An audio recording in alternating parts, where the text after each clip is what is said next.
broadcasting to viewers across the world. It's Tuesday night from the heart of Central Texas, and this is Breaking the Chain. Good evening, ladies and gentlemen. Tonight, we're discussing defensive flying with guest speaker, Rod Machado. This is an FAA credited wings event. Now, as some of you may know, the objective of the wings program is to address the primary accident factors that continue to plague general aviation. By focusing on this objective, we hope to reduce the number of accidents we see each year for the same causes. It's not an awards program, but it's a true proficiency program designed to help improve our skills and knowledge as pilots. If you're not already a wings participant, please follow the link here. And if you have questions, send me an email. Also, my program manager at the San Antonio FSDO is Inspector Ryan Newman. If you have any questions, comments, or suggestions on how we can improve this program, please feel free to write either he or I at the email addresses provided. Become part of the wings program, and let's all do our part to become better pilots. All right, my name is Jeremy Walters. And that slide right there shows a little bit about who I am. I'm a professional pilot, but more importantly to me, I'm a professional flight instructor. My aviation career began with a broom and a mop bucket, as well as washing and fueling airplanes at a little airport in the middle of South Carolina. In the tall pines of St. George, South Carolina, I fell in love with aviation and worked my way through the ranks to CFI through years of hard work and dedication and a lot of incredible mentorship from a lot of people that I really cherish to this day. I found myself thereafter 9/11 being in college and wanting to serve and give back. So I accepted an ROTC commission after the completion of college. Somehow managed to score a pilot slot flying the AH-64 Apache Longbow. So my road has been an interesting one, to say the least. I started in a Challenger LSA aircraft and flew the most technologically advanced helicopter in the world, which is the Apache. I've also flown jets, King Airs, a lot of different stuff. And my true passion is giving back. And a lot of folks have asked me along the way, well, what is your ultimate goal? Well, I have a lot of goals, but my ultimate goal has never been very clear to me until about last week, when I had what I call an aha moment. And that aha moment was my ultimate goal is to continue down this path and help as many people as I can along the way. And that's what I intend to do with the time that I have left in the hourglass of life. So that's who I am. I'm a lead fast team rep in the San Antonio FSDO. I could not do this without the support of a lot, from Paul to all of the people in Central Texas, to all of the flight instructors and mentors that I've had along the way, and especially to my wife and kids, and Betsy Blue, who is right behind us. Here, not shown, is my fifth child, little Jeremy. He's number 5. He came to us last July, and he's growing just as fast as a mustard sprout. As I mentioned before, I'm assisted by this gentleman by the name of Paul Nadal, and Paul is awesome. He is my technical guru, and I consider him, for all of you military folks, almost like my principal advisor. He is a U.S. Navy veteran. He participates in Angel flights, and him and I talk daily on how we can make this program better and how we can extend our outreach to help provide a service to the community. So that brings me to the question and the content of this particular webinar. What is breaking the chain? Well, we've all heard of the human factors error chain. And what that human factor error chain is a point at which we receive the receive the idea to go do a flight or go mow the grass. Actually, it doesn't have to be flying related, but we apply it to flying. We get the idea to go fly, and then we find ourselves in an incident or an accident. What are we trying to do? We know that there are a lot of links of errors between the moment we get the idea to do something to something bad happening.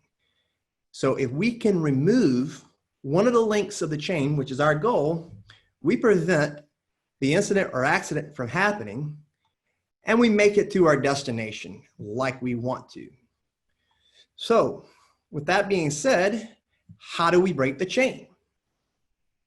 We break the chain by doing what we're doing tonight, by getting pilots together. So tonight, our guest speaker has been in aviation for more than 50 years. Rod became hooked with the romance of aviation in a flight in a tailcraft L2 when he was 16.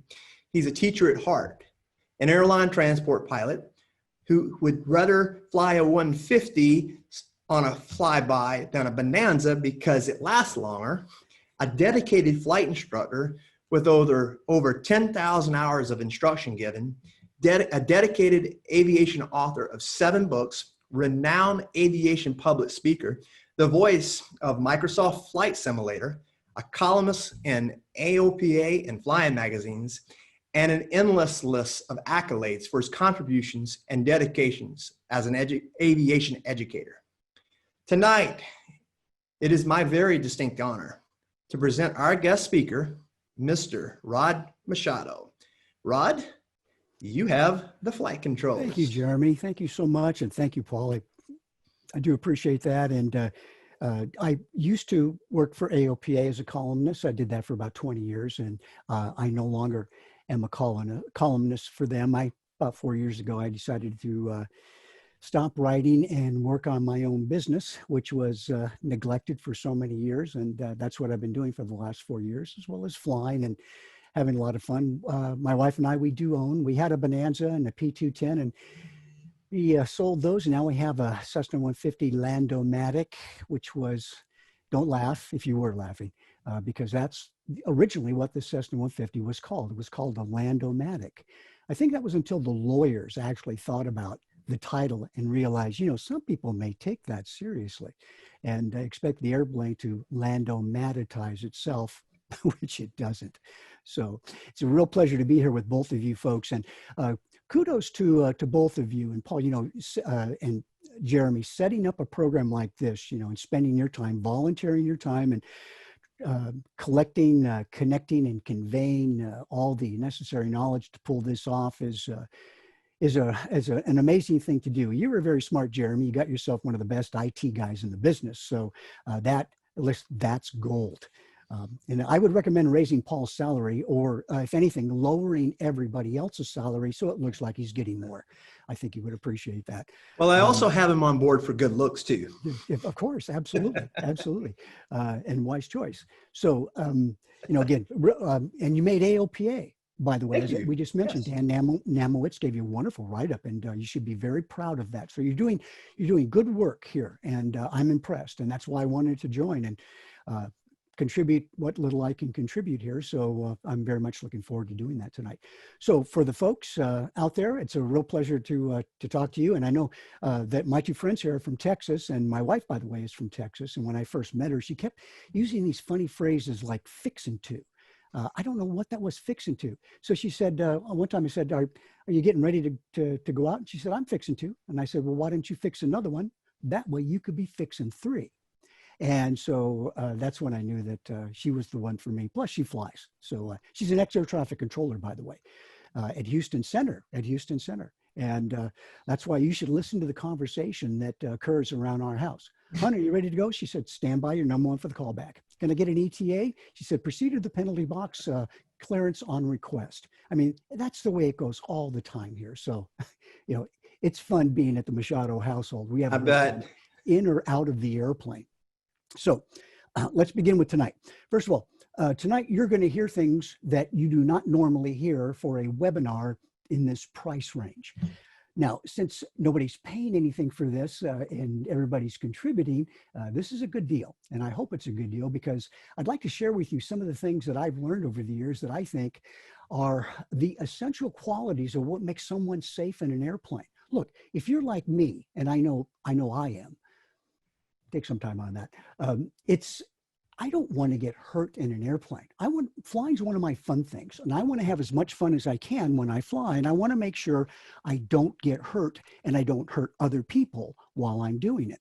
This is something I've been thinking about for many, many years. It's something that just, stuck in my mind for such a long time as a young flight instructor, and then it's the basis, the fodder, the foundation of the many programs I've done all over the United States and Europe on aviation safety. And I'm going to give you a little bit of philosophy tonight, and then I'll give you some practical tools that you can use to hopefully apply to the cockpit. And it's quite interesting. Of course, when I say philosophy, everybody immediately pays attention because somebody said philosophy. And rightly so, because you mentioned the word philosophy, it's like mentioning the word poetry. Everybody thinks, treat it like a hotel fire. Get low, get down, get out. But this is good philosophy. I don't mean strange philosophy, like if there are tires in the ocean, why are there no fish on the freeway? I'm talking about the philosophy of the ability to be able to fly safely for a long period of time, and the ideas that are required to be able to do that. First of all, I believe this, that you can be as safe as you want to be in an airplane. And I make that as a declarative statement of fact, because fate is not the hunter, with no disrespect to Ernie Gann in his great book, Fate is the Hunter, because in a sense, flying is different than driving a car, because when you're driving a car, you don't really have control over the statistic of the other person in the other lane coming at you at 50 miles per hour. You don't have control over that person. I mean, they may have a poorly maintained automobile, and maybe they put some tires on their car that are made by the Maypop company. And if one of those tires go, that car comes into your lane, and there are very few airbags powerful enough to keep you safe in a collision at 100 accumulative miles per hour. So in an airplane, that's not the case, because in an airplane, you have tremendous control over the statistic. Now, of course, if one doesn't control the statistic, then the deal is that aviation can be very unforgiving here. But I'd much rather be in an airplane than in an automobile any day, as long as, and here's the caveat, as long as the weather's good, I have enough fuel in the tank, and I don't have to be at my destination. Absolutely. Those are three individual criterion for the criteria of why I would rather be in an airplane than a car almost any time. And that's a statement of fact, and that's what I believe. Think about it. When you walk out on the road, if you walk out into a busy street and you get hit by a car, here's what I believe. I don't believe that you needed to get hit by a car on some sort of, let's say, karmic level, or that you wanted to get hit by a car on some sort of Freudian level. What I believe is that you walked out in the street when you should have been there because the risk was extremely high and you got hit by a car. You were in charge of whether you got hurt or not. It's the exact same thing in an airplane. So my question is this to you, and I want you to think. Now, again, thinking is sometimes a little difficult. Professor Mortimer Adler at the Philosophic Institute in New Jersey once said that 3% of the people think, 3% of the people think they think, and 94% of the people would rather die than think. So I want you to think about this by asking questions. And that's essentially how we think, right? We think by asking ourselves questions. My question to you is this: why have so many people been able to fly for so long and not get hurt in an airplane? Have you ever thought about that? It's an interesting question to ask, because people fly for long periods of time, 50 years, and they don't get hurt. I've never gotten hurt in an airplane. I've been scared a few times, I'm bought by some really scary things like a runaway Hobbs meter. That's pretty scary. But there are other things that have scared me, of course. I seen in the airplane, and almost everything that has scared me in an airplane was something I had direct control over or indirect control over. And that's such a powerful thought. The answer to the question, why have so many people been able to fly for so long without getting hurt in an airplane, is this: it's not luck. because luck is one of those expressions that we have for probability that we just can't classify, that we can't quantify or qualify. In other words, a person is lucky, and for some reason we can't put that into a nice tidy package, so we say he got lucky. But in reality, if somebody can fly over a 50-year period, and if so many people, I mean hundreds of thousands of people over decades and decades of time, that must mean that luck is not the thing that's responsible for their safety. What is responsible for their safety are are all the little things they do to keep them safe, or the few big things they do to keep them safe, which of course just happens to be the topic that we're discussing tonight. So in that sense, you think, okay, and you have a perfect right to question that comment, my comment about it's not luck that keeps you safe. It's doing the right thing that keeps you safe. Some people will say, wait a minute, what happens when an airplane has an engine failure? Hey, that's not safe. Okay, granted. No, I give you that. Occasionally, an airplane will have an engine failure. And most of the time when the engine quits, it's not because of catastrophic engine failure. It is because, would you care to take a guess at why an engine would quit? Let's see, they didn't put any gas in the tank, or they ran out of the gas that they had in the tank, or worse yet, they had gas somewhere on board the airplane, they just couldn't find it. And that does happen on occasion too, depending on the complexity of the system of the airplane. But which is really strange when you think about it, by the way. Something just pops into my mind here. There's a lot of room in there, so occasionally stuff will pop in, and I'll share it with you. 70% of all fuel exhaustion accidents occur within 10 miles of the airport. Can you believe that? That's an actual FAA stat. 70% of all fuel exhaustion accidents within 10 miles of the airport. And get this, 50% of all fuel exhaustion accidents occur within 1 mile of the airport. Oh, what does that tell you? It tells you that people are almost perfect at being able to predict the amount of fuel they need to get to an airport, right? I mean, they're so close. So I guess as a good safety thing, what you should do is, if you're planning a trip to an airport, pick an airport and then find an airport that's 1 mile closer and land at that. And that should take care of at least 50% of the accidents with fuel exhaustion. The fact is that aviation safety is based on choices. And sometimes we make the wrong choices. And when we make the right ones, then we can be assured of flying safely. And in order to make the right choices, you have to ask yourself some questions sometimes. And my questions, I have a series of questions I'd like to ask you before I get to the main factor upon which this presentation is built, what I think to be the single most essential thing that one has to do in order to be safe in an airplane. But these 5 questions build the foundation toward that point. So here's my first question for you. What is the difference between you and somebody who crashed an airplane on any given day? Again, what is the difference between you as a instrument, commercial, private pilot, whatever, and somebody else who crashed an airplane on any given day? Think about that. And I'm going to have a drink. This is iced tea, by the way, so it's iced tea, honest. So what is the difference?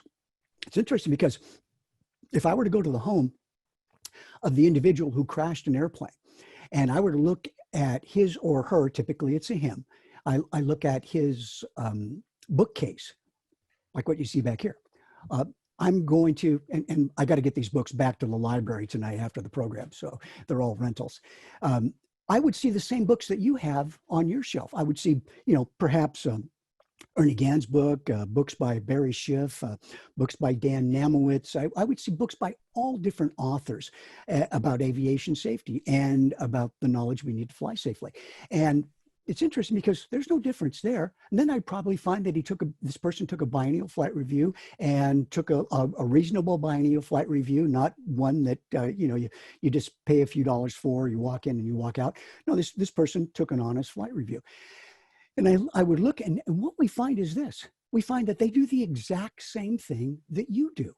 And you're looking for distinct differences. You want to see, maybe this person has something so distinctly different from him that you'll say, aha, that's the reason the person crashed. Maybe he has, I don't like my mom tattoo on his shoulder or something like that. And you think that's why he crashed. Well, the fact is there's very little difference between somebody who crashes and you.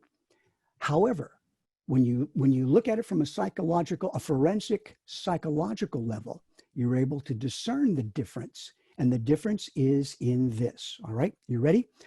Okay, do this for me right now. Just put your finger right there. Yeah, no, I want you to do this. This is a behavioral science intervention experiment. Everybody do this if you would, because it's going to make this more effective. Because what I'm about to tell you is so important. I don't want it to go in one ear and out the other. All right? So just put your finger right there. The difference is between attitude and values. You see, attitudes are short-term behavioral dispositions. Values are long-term behavioral dispositions. Values are inculcated, reinforced over a period of decades so that they become part of your gestalt, part of your psychology. They are the reflexive patterns that drive you to behave consistently on any given day.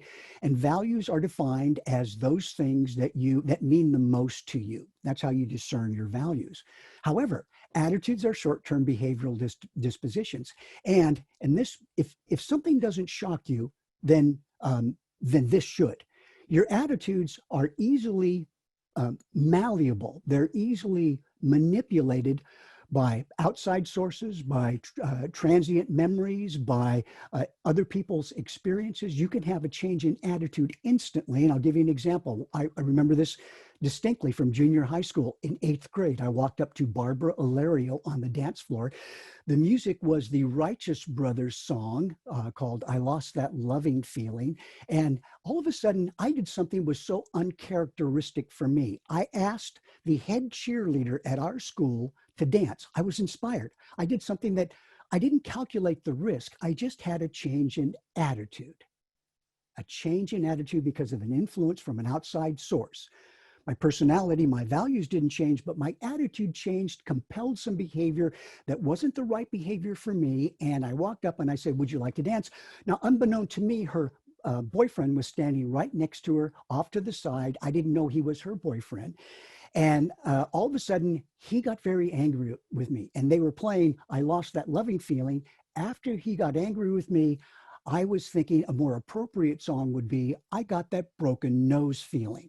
And I asked myself, why would I do such a thing? And the answer was, I had the wrong attitude for the time. Besides, you never want to ask a cheerleader to dance or ask a cheerleader for a date because they always do it so expressively, like no, no, never, never, no, no way. It's very embarrassing. So, but attitudes can be changed by outside influences. That's interesting. So you surely have heard somebody say that if a person crashes that, oh, Bob crashed and, he was such a good pilot. Bob was such a good pilot. Well, maybe Bob was a good pilot, but he wasn't a good pilot that day or at that time. And that's the key. If you got that, you can take your finger out of your ear now.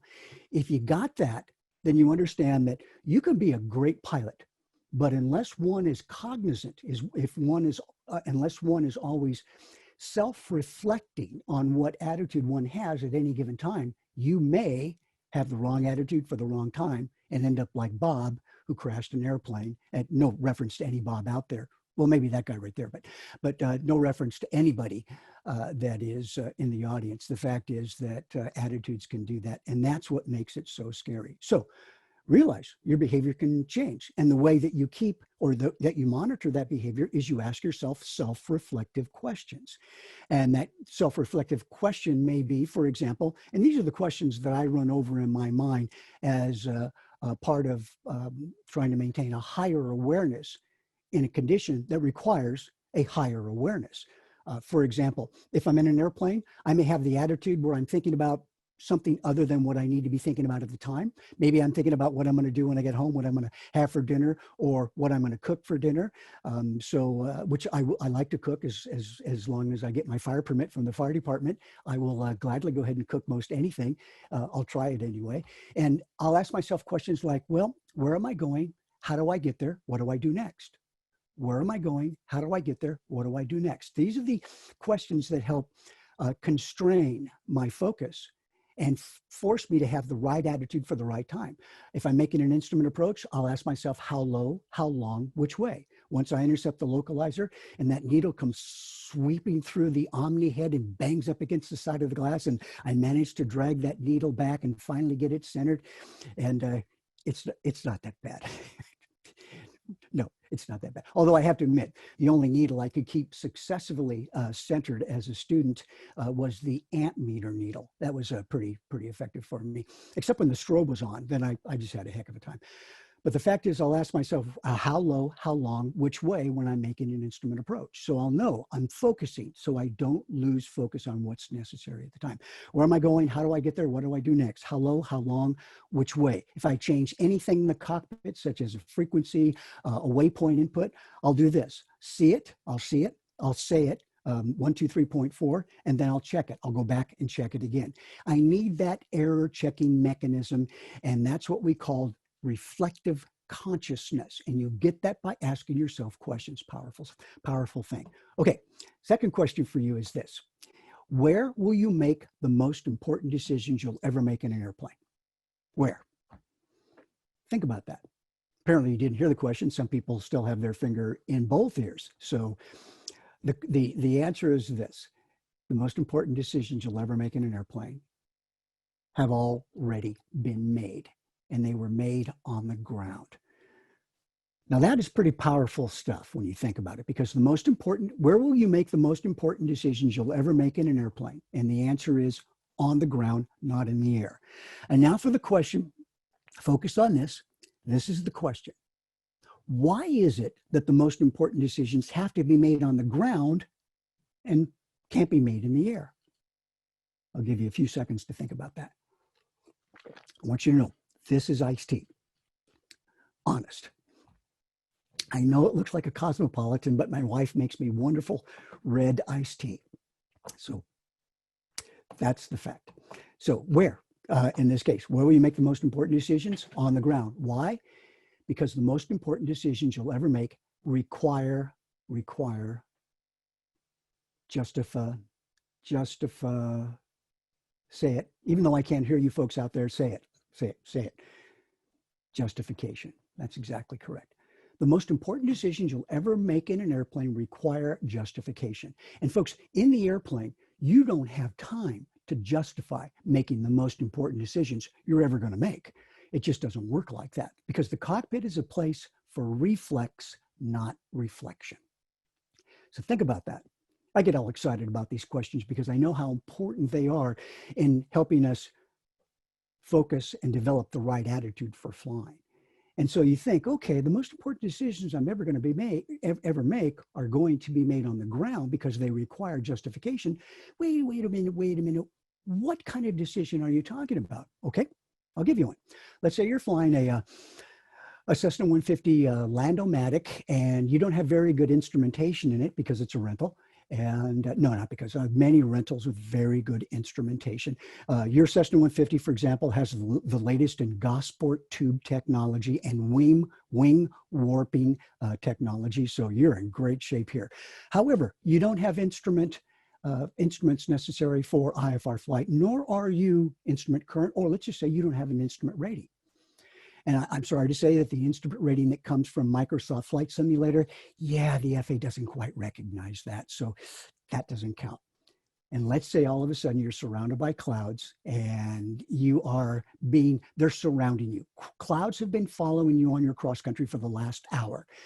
And folks, you have a choice. You can try to make the nearest airport, which happens to be 50 miles away, and there's a good chance you're not going to be able to reach it before you go actual IFR. Or you can put the airplane down in a grass field directly below you. Very simple choice.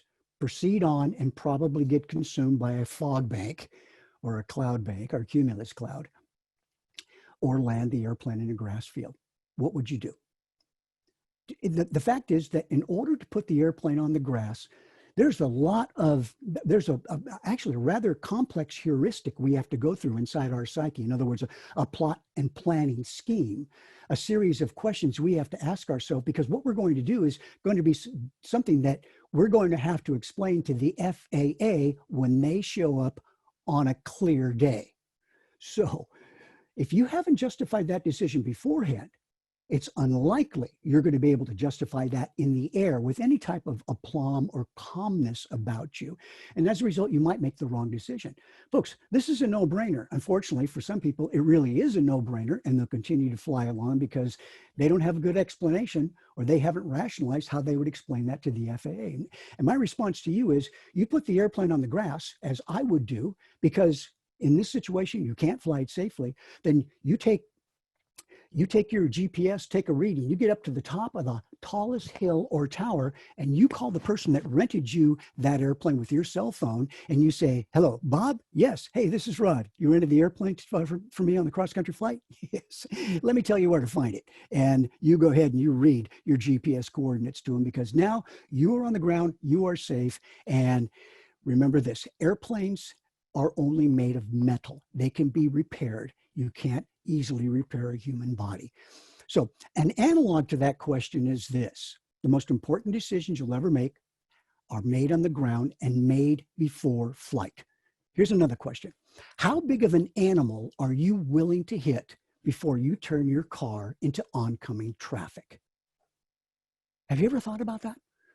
How big of an animal are you willing to hit before you turn your car into oncoming traffic? What? Squirrel? I mean, would you hit a squirrel? Would you avoid a squirrel turning into oncoming traffic just to avoid hitting the squirrel? Maybe you would. I wouldn't. I wouldn't do that. I would never want to hurt a squirrel unless of course it deserved it. But I would never want to do that. If I saw a squirrel on the road, I would say, oh no, squirrel, oh, like that. But if there's oncoming traffic, I am not going to swerve and take the risk of hurting myself, my family, to avoid a squirrel. I'd just keep driving and go, hasta la vista, baby, like that, and then just keep right on driving, and then go back and make a hat out of it later. But no, I don't want to hurt any animal. And my wife is probably hearing me say this. She's a vegetarian, and she doesn't believe in killing any animal unless, of course, it barks at night. So that's an entirely different story. She comes from a whole long line of vegetarians because her family realized many years ago it's a whole lot easier to sneak up on plants. So anyway, the point is, squirrel, no. What about a cow? If a cow walked out on the road, would you hit a cow? You see, these are decisions you have to make ahead of time. No sense waiting until the moment actually arrives to make the decision. I'm not going to hit a cow. Folks, I will take the chance, maybe more likely, of turning into oncoming traffic to avoid a cow, because if I hit the cow and flipped it up in the air, the stakes would be higher, literally and figuratively in that sense, pun intended. So that's a very, very important thing. Think about this. Here's a book, and this was written by, me. And I'd like to quote Wyatt Earp, if I may. As you remember from the from the shootout at the OK Corral in the 1880s, this was a very famous shootout, Wyatt Earp and the Clanton gang. Here's what Wyatt Earp wrote 5 books. He had 5 biographies, and they were pretty consistent about this shootout. Wyatt Earp says, when Billy Clanton and Frank McClory drew their pistols, I knew it was a fight for life. Billy Clanton leveled his pistol at me, but I did not aim at him. I knew that Frank McClory had the reputation of being a good shot and a dangerous man, and I aimed at Frank McClory first. The first 2 shots were fired by Billy Clanton and myself. He shooting at me, Billy Clanton shooting at Wyatt, and Wyatt shooting at Frank McClory. I don't know which shot was fired first. We fired almost simultaneous, then the fight became general. So Wyatt Earp went into the shootout that actually happened behind Faye's photography studio. It just didn't sound as sexy as the OK Corral. But Wyatt Earp went into that shootout knowing who was the most dangerous man and who he was going to shoot first should a fight begin. It's an amazing thing. And that's why Wyatt Earp survived, which is no surprise really when you think about it, because Wyatt Earp was a frontier gambler and he knew how to assess risk. So that's the second question. Third question is this: what is your greatest strength and why is it your greatest weakness? What is your greatest strength and why is it your greatest weakness? Okay. I know you're all clamoring to answer. So I'm getting that psychically. Actually, I'm getting it psychotically. So I'm getting it though. That's the most important thing. The greatest strength and greatest weakness. Your greatest strength is empathy. In other words, the feeling that we have for our fellow human being. Your greatest weakness is your empathy, the feeling you have for your fellow human being. In other words, the fact is we do not like to displease people. We want to make people happy. Dr. Jerry Harvey, about 25 years ago, did some amazing research on agreements and disagreements. And what Dr. Jerry Harvey found was this, and I'll phrase it in a question. With whom do you think you can more easily, with whom do you think it is safer to deal with? Somebody you disagree with or somebody you agree with? And I'm talking about safety over the long run in terms of preventing issues, angst, personal problems, and things like that. On the immediate level, who do you think is easier to deal with? People you disagree with or people that you agree with? Now, this may come as a surprise, but the answer is people you disagree with are actually easier to deal with in the sense that they don't cause as many long-term problems. And the reason for that is you know exactly where they stand. People you agree with, however, may say that they are in agreement with you and then change their mind later because they really weren't in the first place. In Southern California, 3 out of 4 marriages end in divorce. And the other one ends in murder, I believe, something like that. Well, maybe not murder, but maybe something close. And you think, okay, wait a minute, is it possible people could actually agree to get married and then realize this is really not for me, and then not abrogate the agreement, not break the agreement off? Is that possible? You bet it is. Every time I look on a freeway and see half a house going down the freeway on a big flatbed truck, my first thought is, whew, divorce is a terrible thing. And then I think, I wonder what the kids look like. So, sometimes people have a hard time renegotiating their agreement. So what does that mean to you in an airplane? It means this: you agree to go fly with people. You don't want to disappoint them, because if you made an agreement, then you stick with the agreement for as long as you can. And then all of a sudden you say enough is enough because you realize you made a bad agreement. If you go flying with somebody and you agree to take them somewhere, no, you now have a verbal contract with these people. And therefore you've made an agreement that can cause problems in the long run if for some reason you decide to break your agreement with them, such as if the weather's bad. Now you have to disappoint these people, or such as if the airplane's not running the way you want it to run. Now you've got to disappoint these people. You see, folks, that is an issue that we need to deal with before we ever get in an airplane. The most important decisions you ever make before you get in an airplane. So how do we do that? Let me tell you what my friend Pete does. And it's a classy way of handling flights anytime you get in an airplane with somebody. And that is, number one, you ask everybody. And when I say everybody, clearly I'm not talking about a Cessna 150, because in a Cessna 150, there is no everybody. There's only, hey, you, if you're lucky, because you only can carry one person. But in a 172, you have 3 people in the airplane. You ask them, okay, well, if that's the case, you guys want to go flying with me, I'm going to take you somewhere, but I have a question for you. Is there anyone here who would be unwilling or so dramatically inconvenienced that if we had to stop midway on our trip and spend the night in order to avoid bad weather, or have the airplane looked at because of some suspicious activity under the cowl, and you can find a good euphemism for that, or we just had to return home, is there anyone here, any one of you 3, that would be so inconvenienced that it would be a major traumatic experience for you? Could you not deal with that? And most people are going to say, no, of course not. We completely understand. The moment they say that, what you've done is you've made them part of the decision-making process. And by doing that, now you make it, and here's the key, you make it easier on yourself later on to say, listen, we've got to turn back. The weather's too bad. There's a bunch of clouds chasing students all over the place. A thunderstorm's been trailing us for the last 6 hours. We just got to go back. And that's fine. Now, my question to you is that going to make them any less disappointed in your choice? No, it's not.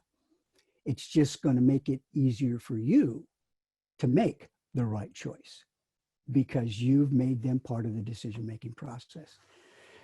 Fourth question, what's the most expensive airplane you've ever flown? What is the most expensive airplane? And by the way, just to make sure I reference, but get me so excited, I sometimes forget to summarize. Pete helps spread the decision, making people part of the decision-making process, so it takes the pressure off of him. If you got that, you got it. That's very important information to have because it keeps you from having a bad attitude or the wrong attitude, the I'm going to please you attitude, when in reality, you need the I'm going to be frank with you attitude, even though Frank may not be your name. So what is the most expensive airplane you've ever flown? Most expensive. Think about that. Certainly isn't the Cessna 150 I purchased for $20,000. Yeah, even came with an engine, which is pretty, no pistons, but it did come with an engine. And no, it was great. I actually bought this thing for $20,000. It's just insane. I put, let's see, and then I got it and I flew it for a couple of years and then I put a $30,000 engine in it. So I'm still thinking that might have been a good deal, but I'm not so sure. But airplanes are so expensive sometimes, but it's totally worth it though. You can get a good deal if you look around. Most expensive airplane I've ever flown. Okay, most expensive airplane I've ever flown. King Air. King Air, most expensive airplane I've ever flown would cost me no more than $5,000 to replace. Honest to goodness, I'm not lying to you. I'm not making it up either. Not making it. I save all the making up stuff for the very end of the webinar. There's a whole section dedicated to Rod making up stuff. And the most expensive airplane I've ever flown is $5,000 because that is the deductible. That's right. The most expensive airplane you're ever going to fly is essentially whatever the deductible is for that airplane. It was $5,000 on the King Air. I could come up with $5,000 if I had to. I would sell my flight instructor car at the time, my flight instructor car that I had, and then I'd only have to come up with $4,950 more. And okay, $4,960 maybe. So $5,000, or I could leave town. I still have the airplane. I could leave right now and not have to worry about the deductible. But the fact is, that's why we have insurance. We have insurance for two reasons. One, to prevent catastrophic financial burden on the part of the person who needs or purchased the insurance. And the second reason we have insurance is to keep you from making a bad decision about trying to save the airplane at the expense of the people on board. And that is so fundamentally important. So think about that the next time you're in an airplane. That's why you have insurance. Last question is this. Who do you fly for? Who do you fly for? Airline. Fly for a 135 operation. Fly for an FBO. Fly for Bob's Air Charter Service. There actually was a Bob's. There was a, what was the name of that service up there in McGrath, Alaska? Oh yeah, Chuck. It was Chuck's Charter Service. And in Alaska, when things happen, you know, I used to do a lot of speaking in Alaska. And one time the FA guy told me, he said, yeah, we had a guy named Chuck up at McGrath Airport. And he was just a real character. And he put a sign, Chuck put a sign on his window. He had a 135 operation. He said, we fly when the airlines won't. Try your luck with Chuck. That was the actual sign. And the FA made him take it down. And that was, that's just the way things work in Alaska sometimes. So, you know, who do you fly for? Hopefully it's not Chuck at McGrath Airport. And the answer is you fly for yourself. I don't care who you work for. I don't care if you work with a major airline, and more power to you if you do. I think that's wonderful. You're a very lucky person to be able to fly for a living like that. But ultimately, you fly for yourself. If you think you are flying for somebody else, then your obligation then is solely to please that person. And that is a very dangerous mental disposition to have, because what it does is it disrupts you from having the proper attitude. It can easily mislead you in a sense that you become now more willing to please than anything, more willing to please than you are to function as a good steward for the aircraft and the people under your custody. And think about this. There was a fellow by the name of Ed Viesturs, who was one of the, I think he still is, the top premier mountain climber in the world. Number one. This guy's climbed K1, K2, Everest, Special K. I think they climb that in the morning, right after breakfast. And Ed Viesturs was interviewed by Mountain Magazine. And Ed Viesturs had a reputation of being the most conservative mountain climber in the business. He would sometimes not climb when other folks were climbing. And they'd say, "Where's Ed?" "Well, he just decided not to climb today." And Mountain Magazine kind of caught on to that. And in the interview, the interviewer asked Ed, said, "We noticed that some people will climb mountains when you won't. Why is that?" And in absolutely the most appropriate, magnificent response that when I read it, I almost stood in my chair and clapped, which would have been unusual because the people at Denny's would have thought that was very strange. But Ed said, "I climb mountains for myself. I don't climb them for other people." Whoa, whoa, that is insanely great. The most appropriate response to that question anybody could give. I climb them for myself. And that's why Ed became the safest, and was one of the safest, and a premier mountain climber, and well respected. Well respected despite the fact that he wouldn't climb every mountain every day. Folks, that's gold. That's gold. 5 questions. All right. Now let me tie this all together. We still have enough time to do this, folks? Jeremy? Okay, good. Yeah, absolutely. I want to tie this all together. Hope you're following me. 5 questions that built the foundation that help you sustain, well, first of all, develop and maintain the right attitude, because it gets you thinking about the kind of pilot that you want to be in an aircraft. And if you think that's, by the way, silly thinking, it's not. Deciding what kind of pilot you want to be in an airplane is fundamental to safe flying. And if you think it's silly, well, then that's kind of like believing that a hedge fund is, something that people get because they can't afford their own shrubbery, or believing that Winnipeg is a game show for pirates. That's just not true. This is a very effective way of thinking to help maintain the right attitude. So ultimately, it all boils down to this then. If you want to be safe in an airplane, you have to have the right attitude, but you have to know what can change the attitudes you have, sometimes in ways that you can't recognize. And in order to do that, you have to understand human nature. Let me give you one of the best examples of human nature that I've ever come across. It's just excellent. This is out of Ulysses S. Grant. I didn't write this book, by the way. This is out of Ulysses S. Grant's memoirs. And I found it fascinating. Believe it or not, I'm actually going to have to put on a different pair of glasses to read this. Yeah, my doc says now I'm only 2 lenses away from being a fly. So that's very comforting, actually.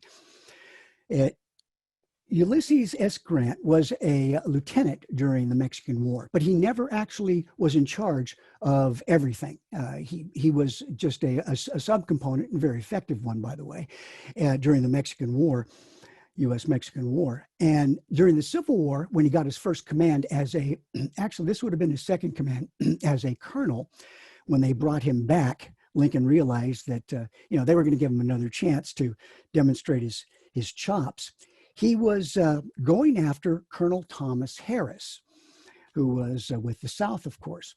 And he said, when we reached the point from which the valley below us was in full view, I halted. The place where Harris had been encamped a few days before was still there, and the marks of a recent encampment were plainly visible. it occurred to me, my heart resumed its place. In other words, he calmed down a little bit because no one was there. It occurred to me that once Harris had been, it occurred to me that at once that Harris had been as much afraid of me as I had been of him. And this was a view of the question I had never taken before because, once he showed up, Harris took off. So from that event to the close of the war, I never experienced trepidation upon confronting an enemy, though I always felt more or less anxiety. I never forgot that he had as much reason to fear my forces as I had his. Now, the point is that Ulysses S. Grant discovered a fundamental of human nature, and that is we all share the same fears. Why? Well, we have different expression of those fears, but we all share the same fears, pretty much. In the total, not in the micro, but in the macro. And so once he realized that, he gained a tremendous amount of wisdom. And in order to be wise, one has to understand human nature. And when one does understand human nature, then we say that that person has common sense. And that's a fundamental thing, because when you think about this aspect of human nature, it can lead us astray if we don't understand it. And the classic example is Apollo 10. And with Apollo 10, you had Gene Cernan, Tom Stafford, and John Young.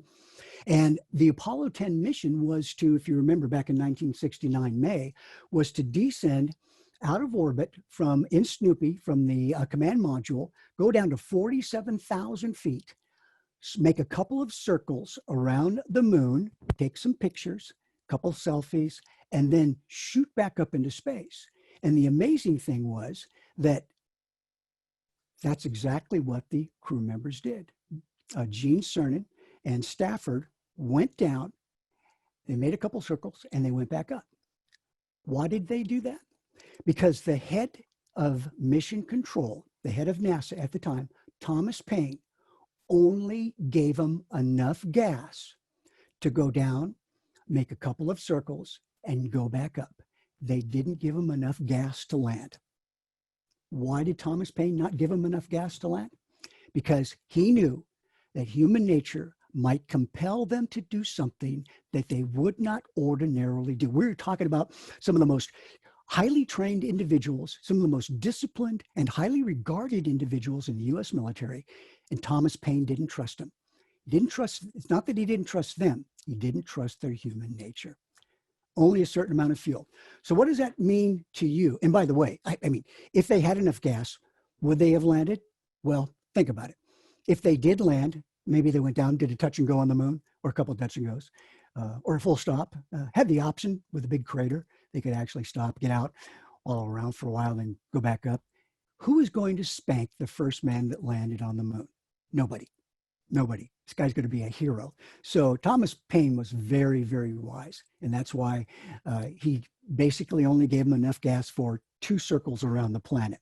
So the point to you is this: if people who are highly trained like that can be subject to their own human nature, then you certainly can too. So can I. So we have to have a means of guarding against that. And let me tie this all together by bringing it together by saying this. How do you guard against your own human nature? And I'll take you back to 15th century feudal Japan. The year is 1475. Your name is Miyamoto Musashi. You are challenged with protecting the emperor, and that is your job. You will sacrifice your life to protect the emperor. And Musashi had fought 60 major battles. And in one battle, or it actually turned out not to be a battle, the assailant came to attack the emperor. Musashi saw the assailant approach. This is right out of the book of 5 Rings, Musashi's book that he wrote, the book of 5 Rings. Musashi prepared himself, readied the Iaido position, drew his sword, got within double arm's length distance of his assailant, and the assailant spat in Musashi's face. Spittle running down Musashi's face. Musashi stopped, resheathed his sword, turned, and walked away. Now that is very uncharacteristic for any samurai warrior. Why did he do that? Because obviously there's a certain amount of humiliation associated with that and embarrassment. And Musashi did that for one very important reason. Because the moment spittle hit his face, he became angry. And the samurai warrior lived by a code of ethics. It's what drives them. It's what gives them life. It's what keeps them as safe as a samurai warrior can be. Musashi became angry, and one of the codes that that is delineated in the Book of Five Rings is, you shall never strike an enemy in anger. Never. Musashi was angry, and instead of abrogating his code, being an infidelious to his code, he decided it was much better to accept the temporary embarrassment and shame and walk away. And here's what we've learned from that. The most proficient pilots, the most capable pilots that you'll ever experience or ever get to know are individuals who fly by a code of ethics. And that code of ethics is known as a Bushido, Bushido, Bushido, Bushido. Sounds like we're in fourth grade, doesn't it? Sounds just like Catholic school, except there's no, rulers aren't flying across the room here, and people aren't being chased and threatened with, visit to the Pope's office. So, and I went to Catholic school for a long time. It was pretty bizarre. In fact, just as an aside, in sixth grade, I built a working model of the solar system for my Catholic school science fair. And it had the sun and the earth rotating around the sun. And of course, when the head priest came in and took a look at that, he was very upset, and they sentenced me to house arrest for 6 months until I recanted and built the appropriate model with everything rotating around the earth. I'm just kidding. I'm just making that up. That's not true. That really didn't happen. Could have happened, but it didn't happen here. So Bushido, code of ethics.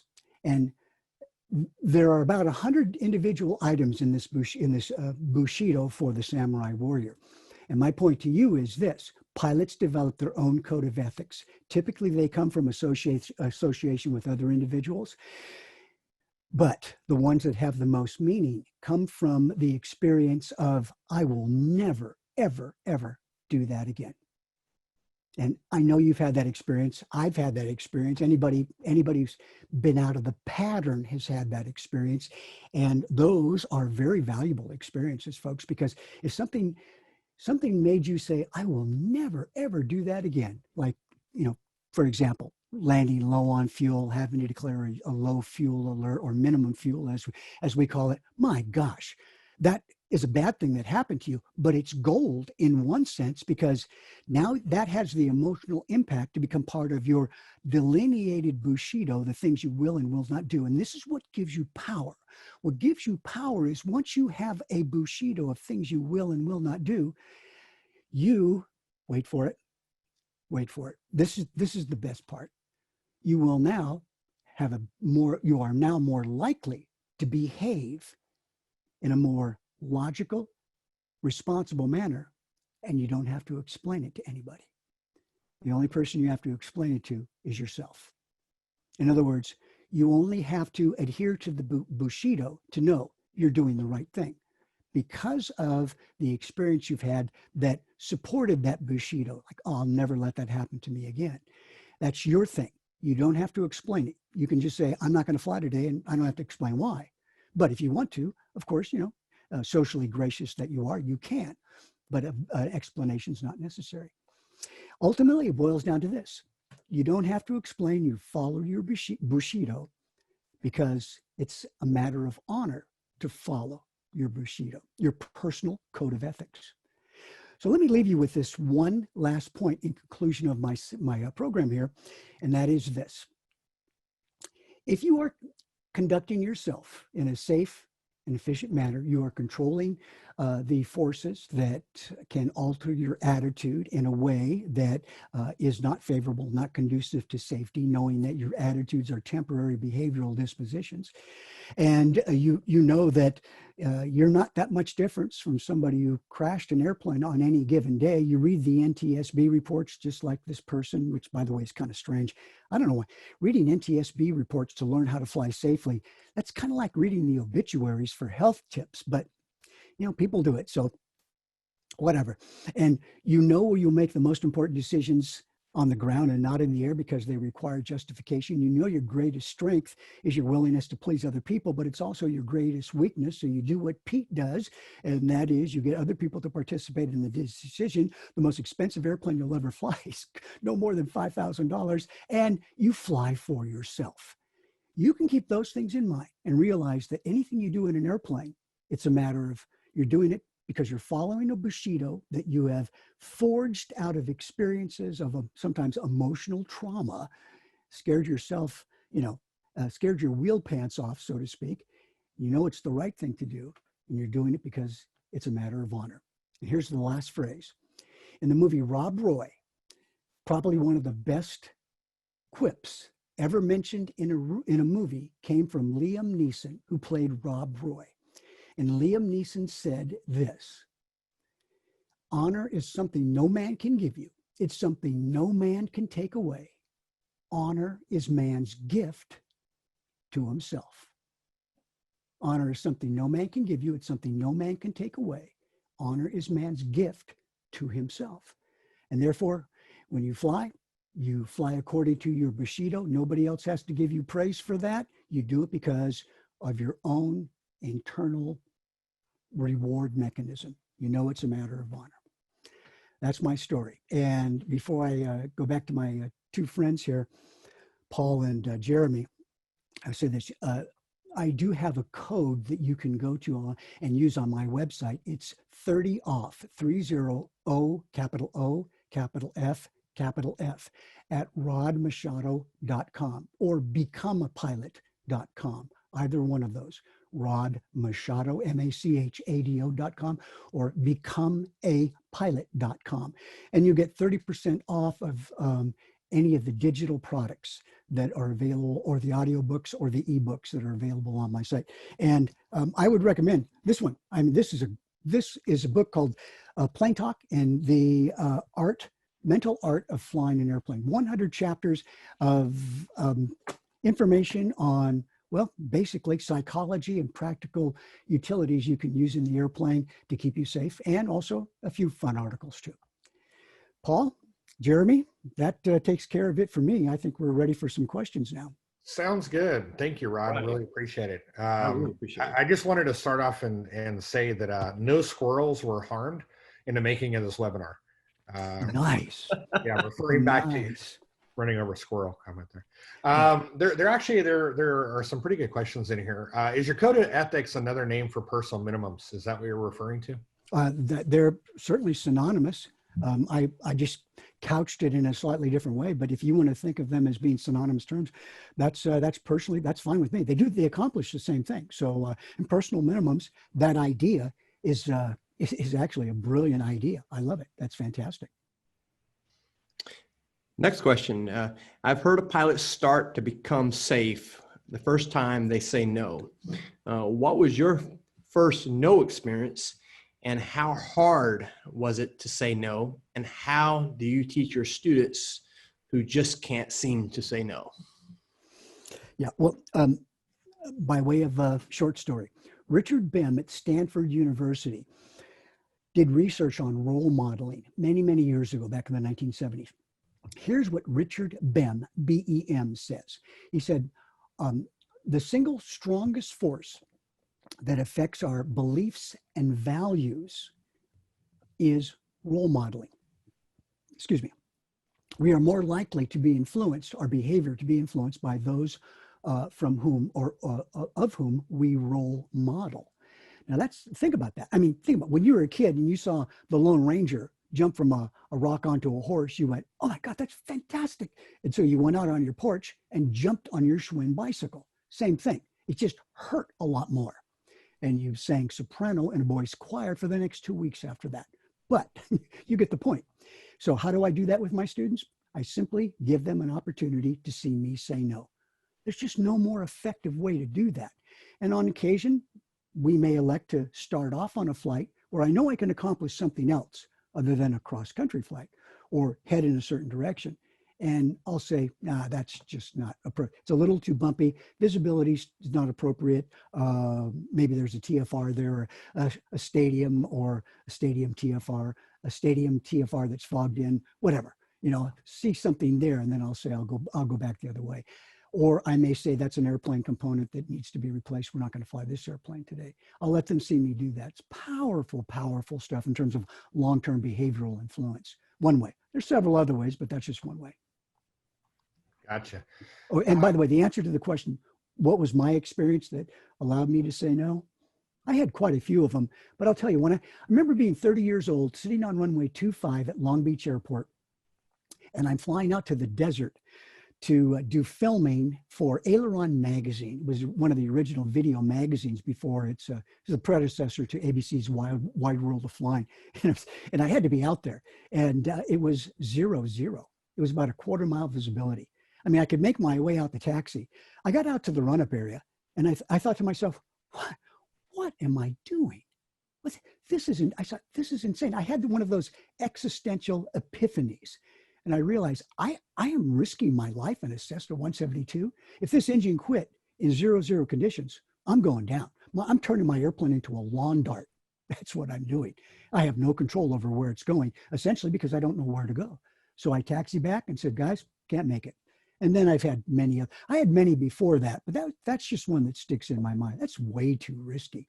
That was crazy for me. So don't do it anymore. Well, I haven't done that for decades. And would never do that again, by the way. So somebody asked, how many hours should you build before you do an IFR rating? And do you recommend an IFR rating for an older pilot? And it's not me asking the question. Somebody else asked this one. So, Sure. Yeah. Right. So this I saw your person, wheelchair back there. do you- Oxygen tank too. Come on, give it up. Thanks, Rod.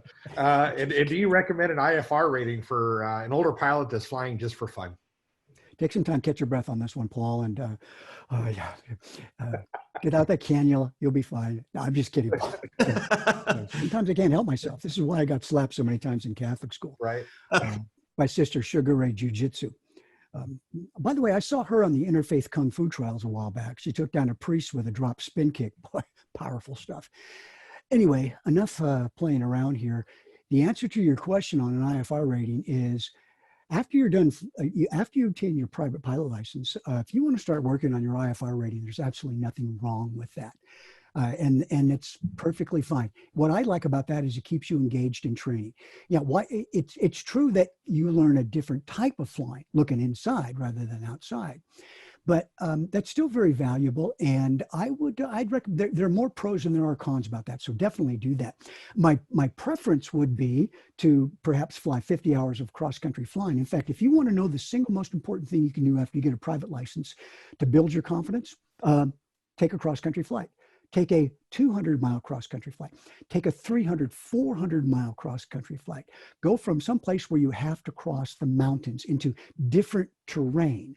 In other words, high desert to middle United States or something like that. And it's amazing how much of a confidence builder that is. So, and as far as an older pilot, folks, excuse me, I have a video on YouTube that is called, what is it called? I have so many videos on YouTube. It's called The Middle-Aged Pilot.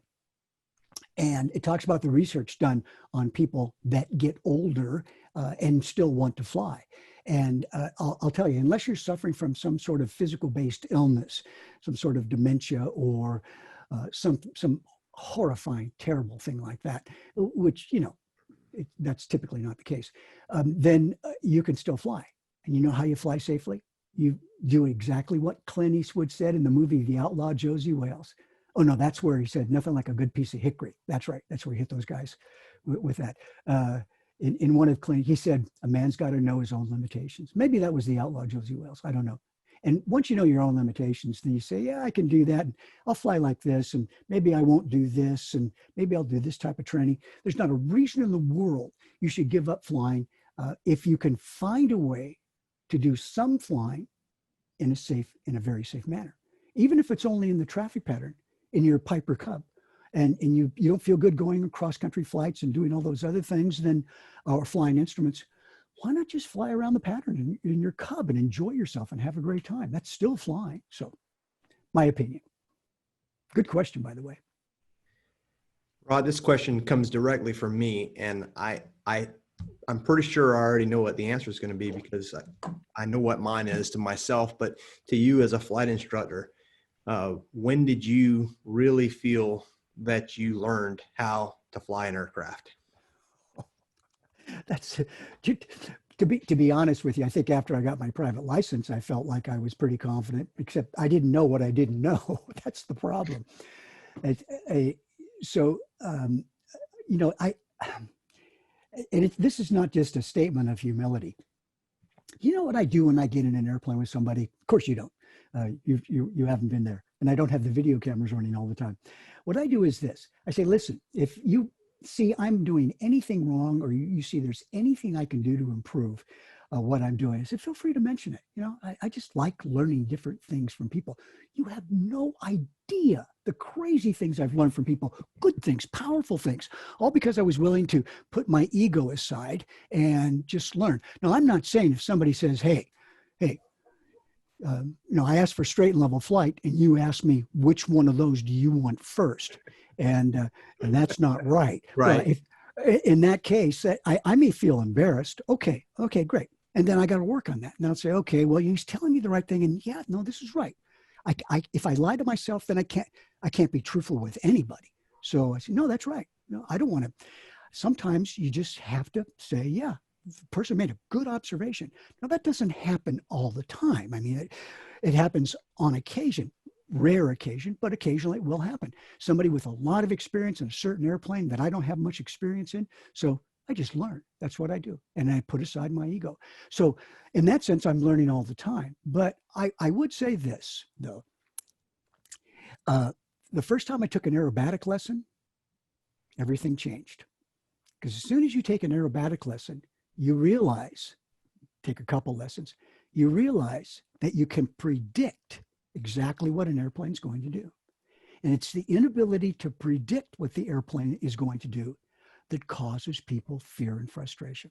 I will take people out, go out and fly on at some of the local airports, go to Chino, do crosswind landings, or Ramona, actually at Ramona. It was at Rancho California at one time that they had this, which is the ultimate crosswind landing runway out there. It's gone now, blew away. And it is such a confidence building experience for them. So you find out what scares you and you tackle it, drag it to the ground, wrestle it, and threaten it so that it never scares you again. Which that's how you solve your fear. That's how you deal with it. And I think that just answered one of the questions here, which is what are some of the strategies for reducing the anxiousness? Yeah. I think that kind of goes hand in hand there. I'll give you a personal story. In 1989, I saw I'd been practicing martial arts for 20 years prior to that.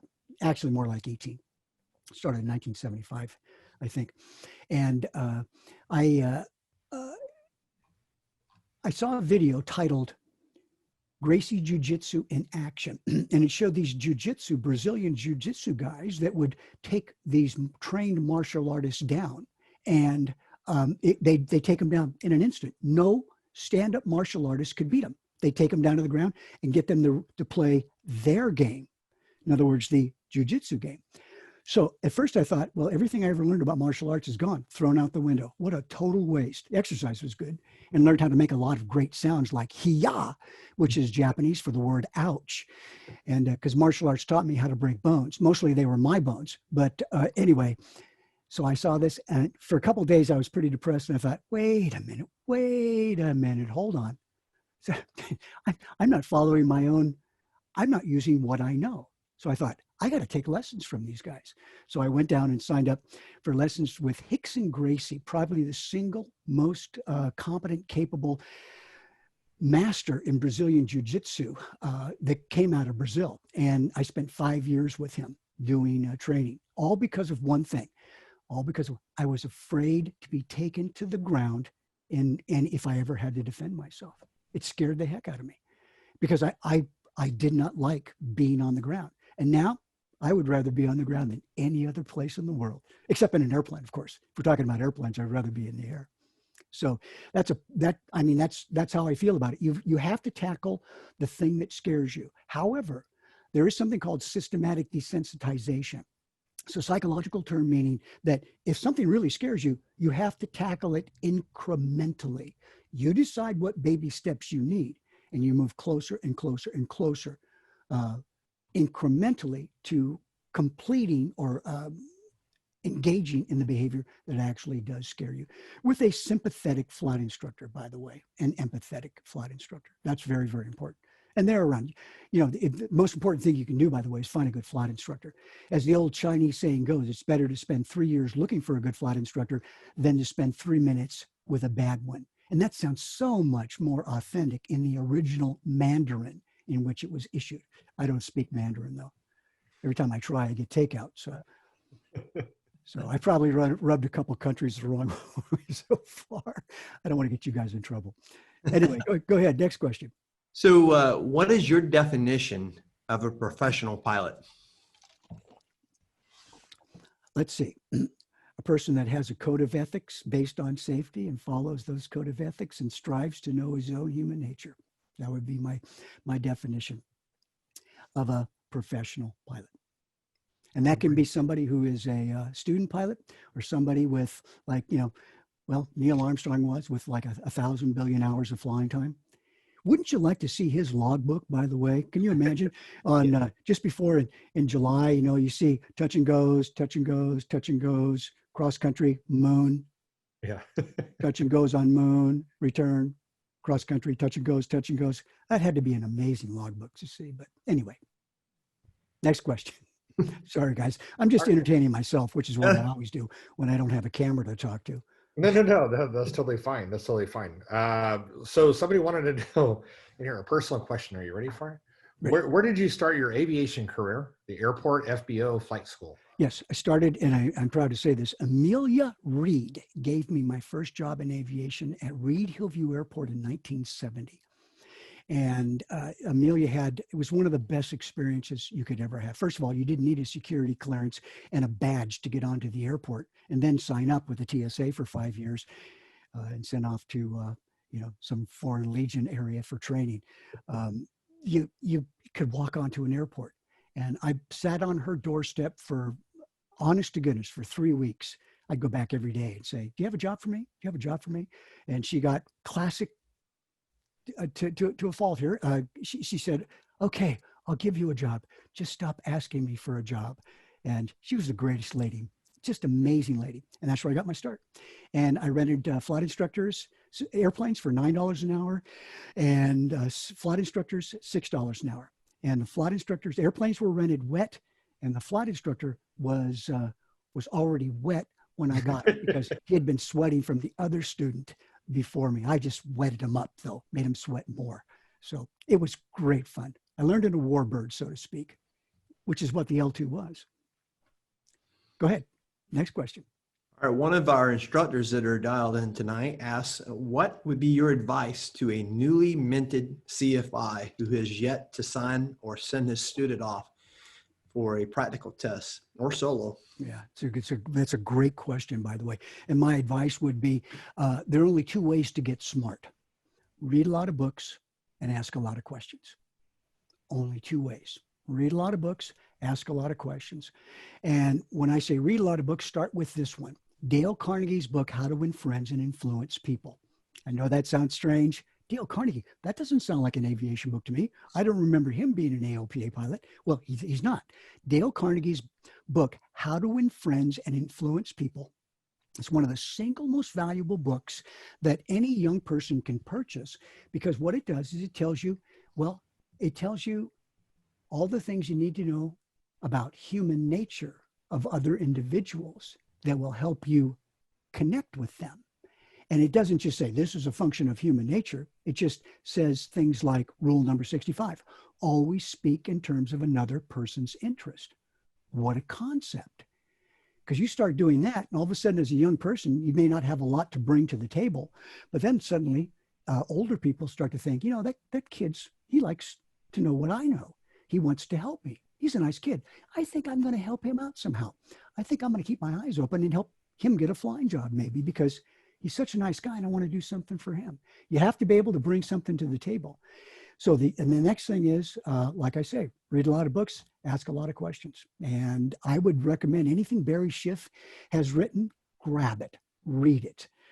Anything that I'm going to embarrass myself here, because all of a sudden when I start forcing myself to think about these things, there are so many people who have written so many wonderful books, and they're all up here. Rich Stoll's book on how to fly an air, let's see, Stall Awareness, great book right here. This is super. Let's see, and here's one. Let's see, they're all up there. There's so many different ones, and that would be great. Or if you want, you could also read this one right here. Plain Talk. And let's see, do we have any other ones here? Oh, I have about 7 that I've written, and they're all good for, try this one right here. Stand by, just real quick. And this is, I think, one of my most, I like to think useful contributions to all new flight instructors and people learning to fly. This is a book titled How to Fly an Airplane Handbook. And let's see if I can do it this way.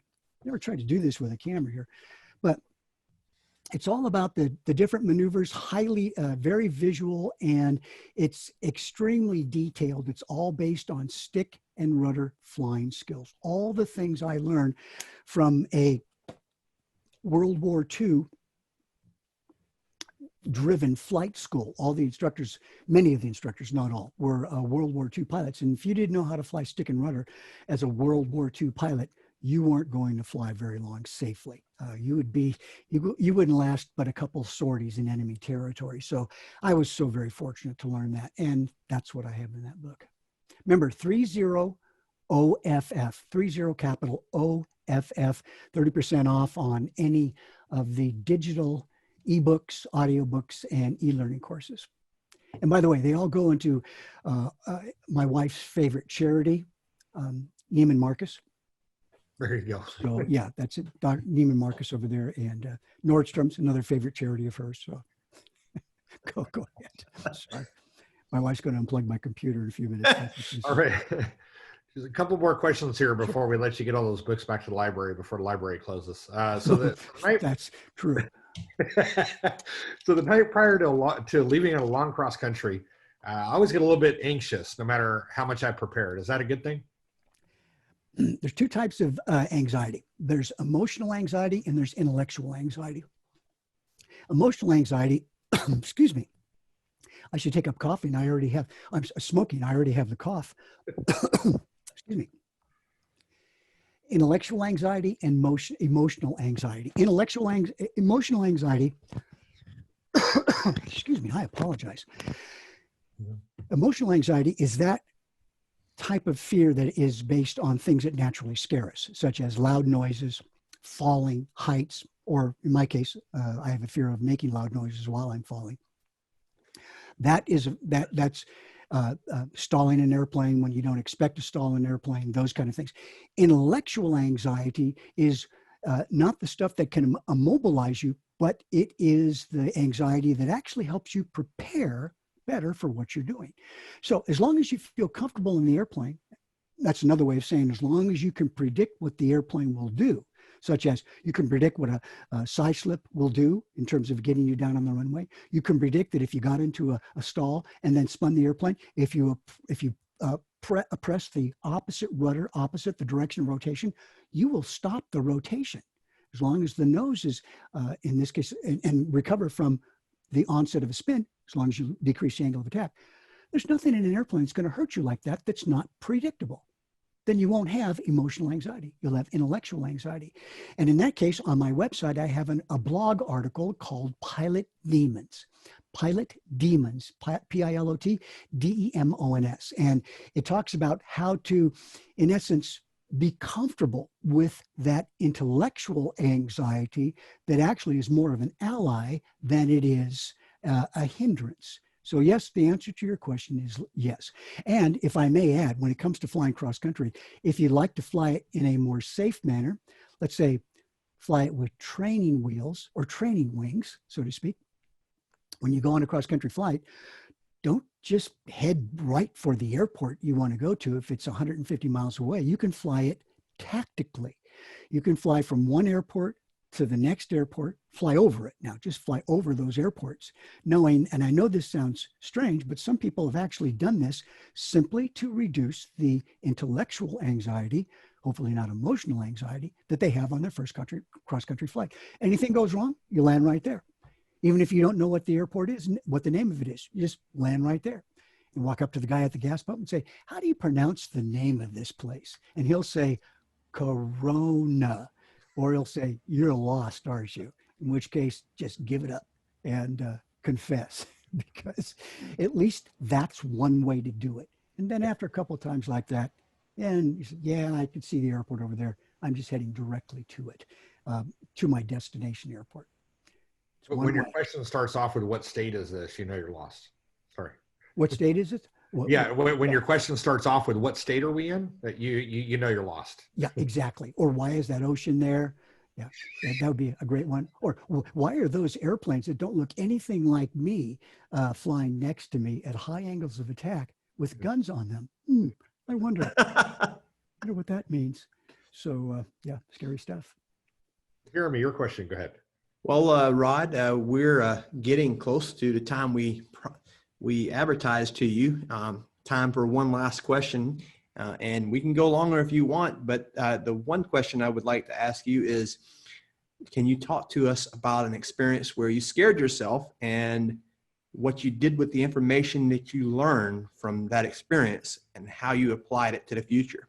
Yes, I will. And by the way, it's just iced tea. All right. I know it looks like I don't, no telling what kind of webinar you would get if I were to actually do that. Yeah. I love it. The webinar. They would have pulled the plug a long time ago. So it's just iced tea. So trust me. And if I have to bring my wife in to authenticate it, then I will. Yeah. And I see on the things too, I'm glad some people are, yes, I'm wearing pants. Thank you very much. I'm glad you got that out of the seminar. Okay. Yes. One time I was on approach. I've had a couple of times where I've scared myself. And I was responsible on all occasions. And one time I just didn't see it coming. I was high on final approach in a Cessna 150 by myself. And I thought I would go ahead and just try something a little fancy. Now, I know in the Cessna 150, 40 degrees of flaps, you put those flaps down, you can point that nose straight down. It'll come out of the air. You'll never exceed VFE. You'll never exceed the maximum flap extension speed. It is an amazing thing about the 150. But I remember that I was so high that I thought, okay, I'm just going to make a tight 360. And the moment I rolled into a 360 with 40 degrees of flaps and the nose down, I realized that I had entered into one of these tightening descending spirals where you roll in, and now the speed increases so quickly, even though there's a lot of drag, and the airplane nose pitches up, and your response is, as it pitches up, to push down a little bit, but it pitches up and it tightens the bank, and all of a sudden I find myself spinning around. I mean, not a spin, but I was making this descending spiral, and I see the runway coming up. Excuse me. And at that one moment, I thought, I'm not sure I can actually pull out in time. And at that moment, I realized what an incredibly silly thing to do. There's just absolutely no reason for it. And I did pull out, of course. And it taught me one thing. And if I can read to you from Wyatt Earp's second comment that I didn't catch this. And I didn't have room for it till now. It says, the most important, this is from Wyatt Earp in his autobiography. He said, the most important lesson I learned from man, excuse me, sorry about that. The most important lesson I learned from those proficient gunfighters was that the winner of gunplay usually was the man who took his time. The second was, if I hoped to live long on the frontier, I would shun fancy, flash, trick shooting, or grandstand play as I would poison. Does that speak to you? In this case, doing anything fancy that is done without reason and doing it quickly, all it does is increases your chance for danger. And that's why, you should probably recognize this, Jeremy. Slow is smooth, smooth is fast. If that isn't a powerful aphorism to guide us in an airplane, slow is smooth and smooth is fast. Everything I do in an airplane is done under the imprimatur of that particular phrase. Wonderful. Yeah, that's things to keep you safe. So, any more questions? I'll take a few more. You want to go ahead and with a question, Paul? Sure. So, what is the best practice for visiting unfamiliar airports besides reading the AFM? It's another interesting thing. Sometimes I think we avoid the practical for the conventional. If I send a student on a cross-country flight, as an example, he's going to an airport or she's going to an airport they've never been to, there's just, and even if the visibility is good, it's better to fly over the airport at the appropriate altitude, a minimum of 500 feet above the traffic pattern altitude, or if you fly into Class D airspace, above the airport, or get permission, of course, you have to establish communication, and then look at the airport, see what the airport is doing. And then once you do that, look at the airport, see which way the wind triangle, the windsock, whatever happens to be a wind indicator there, look for the direction of the pattern, and then fly out, enter the 45, and which is my recommended pattern entry technique. It's the one that the FAA has recommended for so long, and use that as a method for entering instead of just trying to figure out how to enter the 45 at an airport you've never been to. That can be crazy sometimes. Sometimes when you get a lot of experience, then it's easy to do that. But practically speaking, it's probably not a wise idea for those that don't have those type of perceptual skills. And one other thing, I carry a pair of binoculars when I fly in my flight case, because if you ever needed sort of radar for the eyes, sometimes that really helps being able to do that.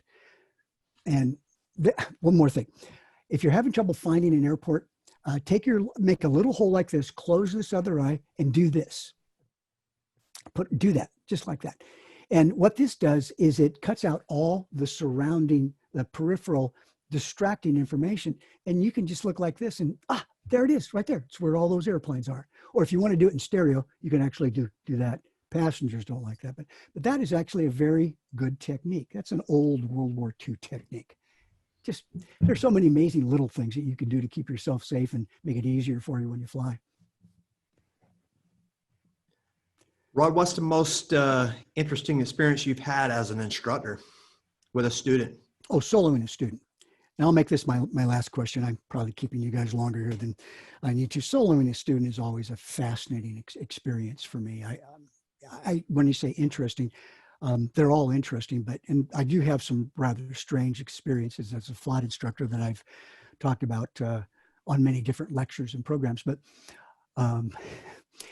I remember soloing a student in a Cessna 150 one time. I gave him my pre-solo talk as we're in the run-up area. That's where we used to get out of the airplane. And then as the airplane's taxiing away, the aircraft number was November 00007. 5 letters, 00007. Last 3 numbers were 007, 007. As he's taxiing away, I'm thinking, 007. License to kill. I got to go get this guy. And one of those existential moments where maybe that wasn't the best airplane. So, okay, it wasn't that bad. But soloing a student is always an amazing thing. Nothing that never got old, as did most things with flight instruction never got old with me anyway. But that was gold. That was always fun. Listen, before I go, let me say again how much I appreciate being on the show with you, Jeremy, and Paul. You folks do a great job, and anybody that is, and I saw all the comments on Facebook that people were offering to you, and you know what? Those are pretty nice comments. You should be very proud of that. Thank you. I'm very proud. You're doing very happy moment share of safety work here. All right. Thank you. Well, I appreciate your time tonight, Rod. I appreciate you donating your experience and your time for the well-being of enhancing aviation safety and general aviation, and for what you've contributed to general aviation, because it's very impressive. Like I was saying in the very beginning, I got my start in aviation, in general aviation. I transitioned over to the military, then flew professionally, but truly my heart is in teaching, and I want to give back and I want to make a difference. And that's exactly what you've done. And that's what I want to do in the future. So Rod, I can't thank you enough. And from Paul, we can't thank you enough for participating tonight. And, you know, this has been amazing. I've been getting nothing but amazing comments on the phone and in the chat for having you here. And, you know, I would love to have you back as a guest in the future. Oh, of course. Absolutely. I would love to have that. And I'll give you one last opportunity to say any other remarks before I go to the closing slide. I just want to tell you once again, thanks, Rod. Thank you, folks. Remember, aviation safety is as safe as, well, airplane flying is as safe as you want it to be. It's a matter of choices. It's not a matter of kismet or luck. Fate is not the hunter. And the one thing you want to remember is 30, capital O, capital F, capital F. And, you know, pick up something from my website, rodmachado.com, 30% off, and any digital product or audiobook. And that is something I think you might find valuable. And I hope you all fly safe and have a wonderful time. Remember, aviation is one of your fun things. Don't let anybody ruin it for you. And, you know, be a good custodian of your own safety and the people you fly with. Thank you very much. All right. Thanks, Rod. Thanks, Rod. Okay, folks. See you then. All right. We'll go ahead and close this out tonight, guys. Thank you all. Thank you, Rod. Thank you, Paul. Thank you, viewers who participated on this webcast. We broke a record tonight, and we've had people watching on Facebook Live. This will be uploaded to YouTube within the next few days. And also, thank you to Britt Maddox from Centerpoint Aviation for providing a strong internet connection for me tonight to broadcast this webcast. For those of you who joined in tonight, we had you register online, and I will automatically be able to give you all wings credit. But for those of you who watched this presentation after the fact, who did not register tonight, punch in 6864 to a correction 7864 to flyallamerican@gmail.com. I want you to follow me, if you don't mind, on YouTube at All American Aviation. I'm also on Instagram and Facebook. And also check out Rod's material on his website that he mentioned earlier. And tonight, once again, I want to say, finally, thanks. And I'm looking forward to have as many of you back 2 weeks from tonight on October the 6th. At 7:30 p.m. Central Standard Time. And we're going to talk about go, no-go weather decisions with guest speaker, JP Dice, who is a flight instructor and a television news chief meteorologist from Birmingham, Alabama. He will be on at 7:30 on October the 6th. The greatest accomplishment is not in never falling, but in rising again after you fall. From Vince Lombardi. Good night, everybody. Fly safe, keep learning, and never give up on a dream. So long.